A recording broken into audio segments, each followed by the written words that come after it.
Teamwork isn't just nice to have in business, it's the undisputed competitive advantage.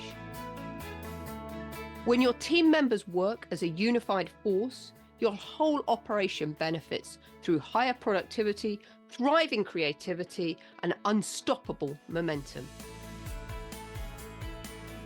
Welcome to the Impactful Teamwork Podcast, where we share with you strategies and tactics to help you develop game-changing teams so that you and your business can make a real difference in the world.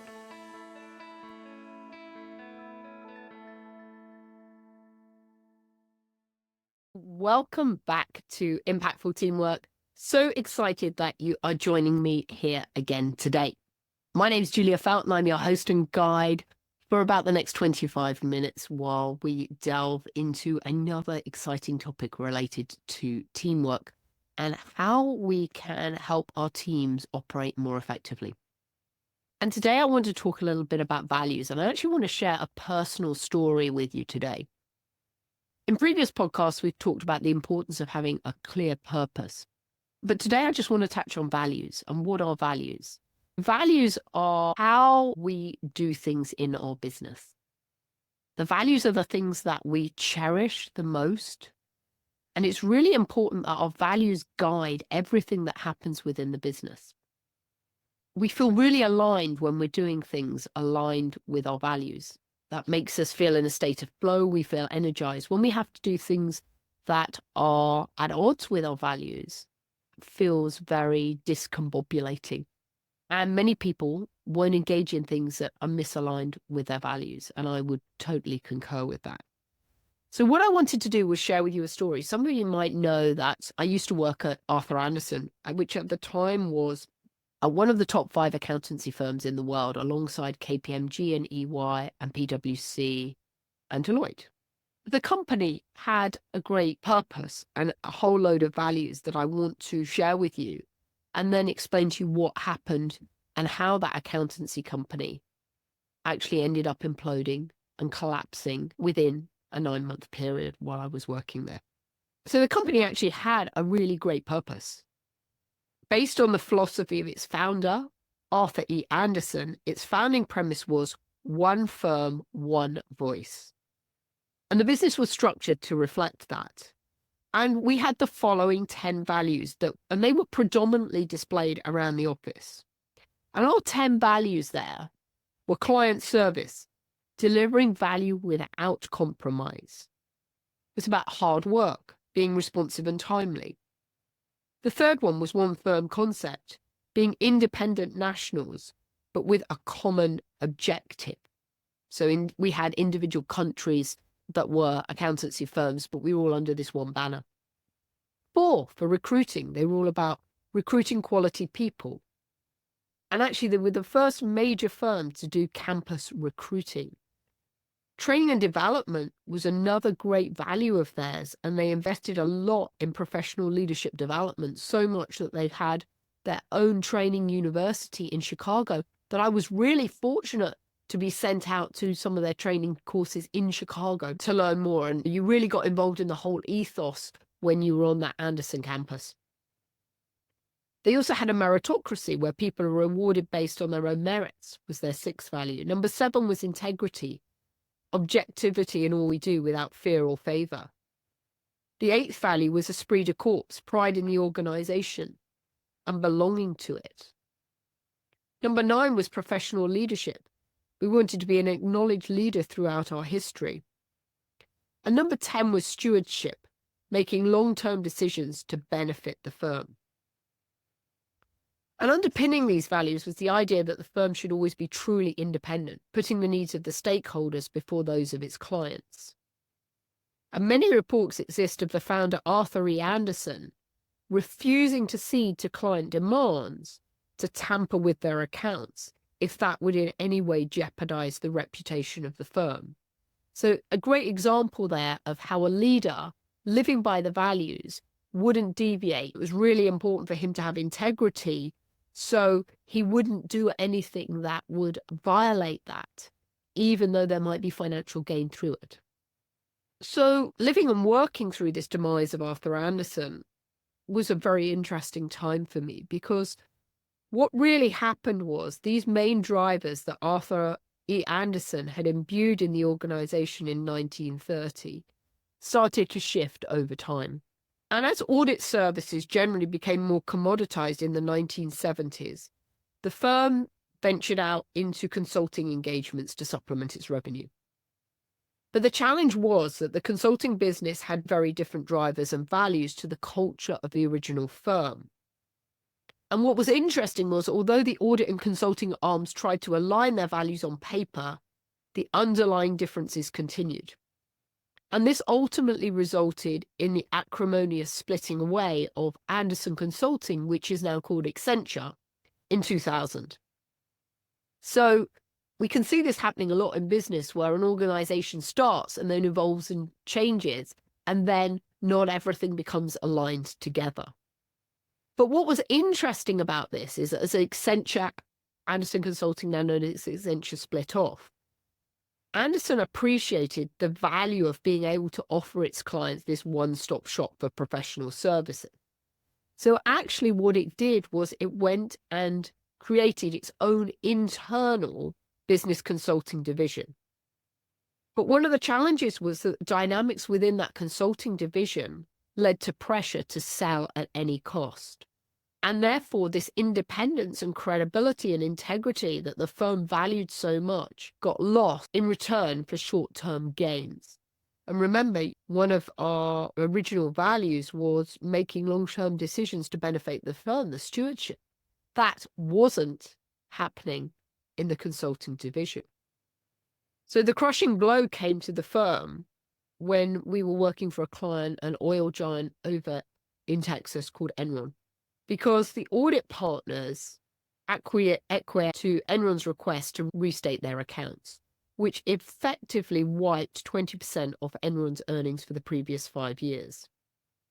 And it was a great example of us undermining our core values of putting the client before the firm, because there was so much pressure and fear of losing this company's biggest account, which was worth reportedly over 100 million to Anderson at the time, that the audit partners engaged in some activities that were somewhat questionable. The result of that was that the whole business ended up imploded, because the SEC, who control issuing licenses for providing accountancy work in the USA, they took our license away because they believed that wrongdoings had happened. Of course, the irony of this is that a number of years later, in May 2005, Anderson was actually acquitted of any wrongdoings. But the problem was the company had already imploded by that time. We spent 9 months where all of our clients left the firm because they didn't feel they could trust us. And remember, we've spoken about the importance of trust in business and in teams before. So with all of our clients gone, there really wasn't a business. And so we were then forced to surrender our CPA license, and we had to close the business down. And in August 2002, the firm ceased trading. And most of the divisions were bought by other companies and split up. Certain divisions, like for example, in the UK, Anderson had an associate law firm called Garrett's that went to a different company. In the UK, in fact, the entire Arthur Anderson business was actually acquired by Deloitte. But at the time I was running a global team, I had team members who worked for me in Australia who all of a sudden were working at E&Y because their part of the division in Australia was purchased by E&Y. So all of a sudden, my global team was broken up between different companies. It was a really unusual and strange situation to be in, leading through that situation.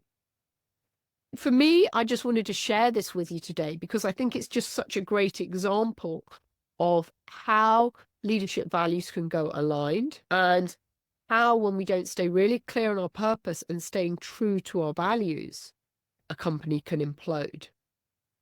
And how our customers, because they didn't trust us, decided to go elsewhere.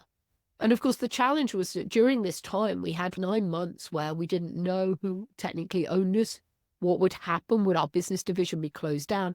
I also lost a number of members of staff because they were My team members were concerned about what was going to happen, so rightly so, they took the best option and jumped ships. I think this story really illustrates how the business culture that once sustained great growth can morph in a way that, rather than helping the business grow, contributed to its downfall. And I think one of Arthur Andersen's challenges was that as the business became more global, and in 2000, we'd had 300 offices in 84 companies. One of the challenges with that was we became so big that actually our team members became disconnected from the founding principles and values of the company. I really wanted to highlight this because I think this is a real challenge for business leaders today, because as business becomes more global, then this is a challenge about how leaders are going to stay and ensure that everyone stays aligned and operating from those same values. And this is why the values need to be lived each and every day. Because values are the core beliefs which guide the business, and they're the way that we measure our choices. So therefore, business values are at the core of business culture. Team values are at the core of team culture. And it's important, I think, for us to realize that values come from the heart and not the head. And therefore, they're not attributes we can teach people. They need to be experienced. And I think most of us have a sense of our own values, but sometimes we don't really stop and listen to them. So this is why, as leaders, we really need to help our team members connect to their own values and those of the organizations. And that's why one of my favorite things is to get teams together and bring them out onto some of my Unbridled Success retreats, where we can relook at the values and help reconnect people with the values and how they relate to their personal values, so that everyone can get this clarity to move together in the same direction. And another great example of this is at Costco with the founder of James Sinegal. Because the values of a company can also be really tied to the personality of the leader at the top. And James Sinegal was the co-founder of Costco, and he ran the company from 1983 until his retirement in January 2012. And he's really interesting because he believed in creating a balanced culture where team members were a priority. And he believed that if the company treated team members like a family, then the team members would reciprocate with trust and loyalty. And so at the time, he was rejecting the notion that in retail, and particularly in the warehouse sector, that you had to keep wages and employee benefits to a minimum. So he took a completely different approach. And it was this people-first attitude that was the foundation for a culture that allowed trust and cooperation to develop. And workers were praised for finding solutions and better ways of doing things. They looked out for each other rather than competed against each other. And actually, as a result of that, Costco's share price exceeded the industry averages and has done since 1986. Because Costco is focused on that long-term gain, that infinite gain we've spoken out before. And I think he sums up this concept so well when he says, Wall Street is in the business of making money between now and next Tuesday, and we're in the business of building an organization and an institution that we hope will be here 50 years from now. So James Sinegal and Costco, again, looking at that long-term perspective on what needs to happen, rather than that short-term perspective that a number of other organizations look for. So I think we're going to leave that there for today. I hope you've enjoyed that story that I shared with you about Arthur Andersen and our values and how the company imploded. It was perhaps one of the most challenging points of my business career, leading a team through that adversity of that 9 months of not knowing what's happening. Remember, one of the ABCDEs of leadership is direction. For 9 months, we had no direction. We weren't clear on where we were going. Nobody knew. And so that was really difficult. And I think my biggest learning from that as a leader was the importance of transparency with your team members and honesty. I really didn't know what was going to happen. I wasn't privy to being on the board level of Andersen at the time to know what negotiations were happening in the background.